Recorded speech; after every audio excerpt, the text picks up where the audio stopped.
எங்களின் கடலிலே எவரெம்மை தடுப்பது என்று மார்பு தட்டி நாங்கள் வாழ்ந்திருக்கின்றோம். கடல் புலிகள் பலமாக இருந்தால் அது வடமராட்சி கிழக்கில் உள்ள ஒவ்வொரு மீனவர்களும் பலமாக இருந்திருக்கின்றார்கள். அவர்களது பங்களிப்புகள் பலமாக இருந்திருக்கின்றது. அது எங்களுடைய கடற்புலிக்கு பலமாக இருந்தது. ஒவ்வொரு தமிழர்களும் பல்வேறு விதமாக ஸ்ரீலங்கா ராணுவத்தினரால் படுகொலை செய்யப்படுகிறார்கள். இந்த நுழைவு தூவிக்கு நாங்கள் அடைக்கல் நாட்டியிருக்கின்றோம். இன்று பல புலனாய்வுத்துறையினர் எங்கே நிற்கலாம், அல்லது அவர்களுக்கு தகவல் போகலாம், அல்லது அவர்களுக்கு நாங்கள் காட்டிக் கொடுக்கப்படலாம், நாங்கள் விசாரணைக்கு உட்படுத்தப்படலாம். இது எங்களவர் மத்தியில் இருந்து கூட நடக்கலாம். ஆனால் இதுகளை மீறி இந்த நுழைவு தூவி இந்த இடத்திலே கட்டப்பட வேண்டும். எங்களின் கடலிலே எவரெம்மை தடுப்பது என்று மார்பு தட்டி நாங்கள் வாழ்ந்திருக்கின்றோம். அந்த அளவு தூரம் எங்களுடைய ஆயுத போராட்டத்திலே கடல் புலிகள் பலமாக இருந்தால் அது வடமராட்சி கிழக்கில் உள்ள ஒவ்வொரு மீனவர்களும் பலமாக இருந்திருக்கின்றார்கள். அவர்களது பங்களிப்புகள் பலமாக இருந்திருக்கின்றது. அது எங்களுடைய கடற்புலிக்கு பலமாக இருந்தது. ஆனால் அவ்வாறு இருந்த எங்களது உறவுகளை கடலிலே எங்களது உறவுகளுக்கு முன்னாலே வைத்து ஸ்ரீலங்கா ராணுவத்தின் கடற்படையினர் மிகவும் மிலேச்சத்தனமாக சுட்டு படுகொலை செய்த இந்த நினைவு நாள் என்பதை யாராலும் மறக்க முடியாது. அதே மாதிரி அடுத்து வருகின்ற சமூகம் அதை மறக்கக்கூடாது. இன்றைக்கு இந்த நிகழ்வினை இந்த மக்கள் ஒழுங்குபடுத்தி இருப்பது என்பது வெறுமனே ஒரு நிகழ்வல்ல. எங்களுக்கு நடந்த இந்த துன்பியல் சம்பவம் மறந்து போகக்கூடாது. எங்களுடைய ரமேஷ் அடிகள் அவர்கள் கூறியது போன்று நாங்கள் இது மறக்கக்கூடிய துன்பியல் நிகழ்வு அல்ல. எங்களுக்கு பல ஆயிரக்கணக்கான துன்பியல் நடந்திருக்கின்றது. இயற்கையின் பேரழிவாலே சுனாமியாலே நாங்கள் பல துன்பப்பட்டிருக்கின்றோம், பல உயிர்களை காவு கொடுத்திருக்கின்றோம். ஆனால் இந்த படுகொலை என்பது திட்டமிட்டு நாங்கள் தமிழர்கள் என்பதால் எங்களது வாழ்வாதாரங்கள் இருக்கக்கூடாது, நாங்கள் ஒரு இனத்துக்கு ஒரு நிலத்தை கேட்டு போராடுகின்ற ஒரு சமூகம் என்பதால் கடலை வைத்து கடற்படையினர் சுட்டுக் கொண்டிருக்கிறார்கள். இந்த படுகொலை நிகழ்வானது உலகம் பூராக தெரிய வேண்டும். இது மட்டுமல்ல, பல படுகொலை நிகழ்வுகள் எங்கள் மத்தியில் அரங்கேறி இருக்கின்றன. ஒவ்வொரு தமிழர்களும் பல்வேறு விதமாக ஸ்ரீலங்கா ராணுவத்தினரால் படுகொலை செய்யப்படுகிறார்கள். அது ஸ்ரீலங்கா விமானப்படையாக இருக்கலாம், அல்லது கடற்படையாக இருக்கலாம், அல்லது ஸ்ரீலங்கா தரைப்படையாக இருக்கலாம், அல்லது ஸ்ரீலங்கா ராணுவத்துடன் தெரியக்கூடிய ஒட்டுக்குழுக்களாக இருக்கலாம். இவர்களால் எங்களது மக்கள் தொடர்ச்சியாக படுகொலை செய்யப்படுகின்றார்கள்.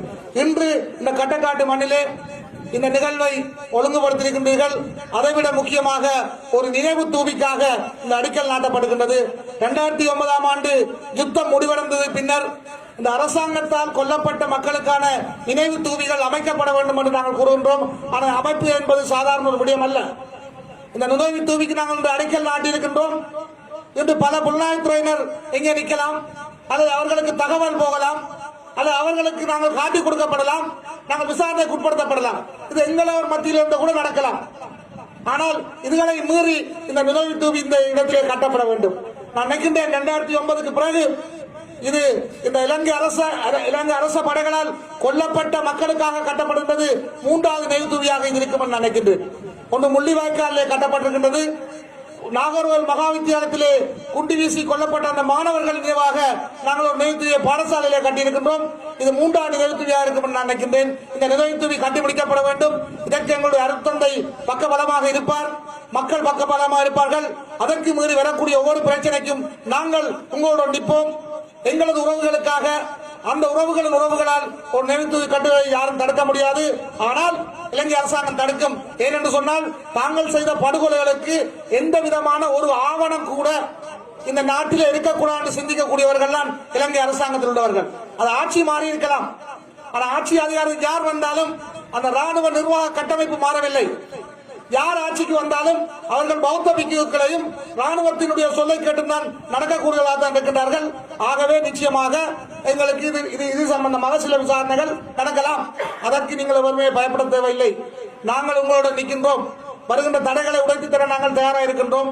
இந்த நினைவு தூவி புறமைக்கப்பட வேண்டும்.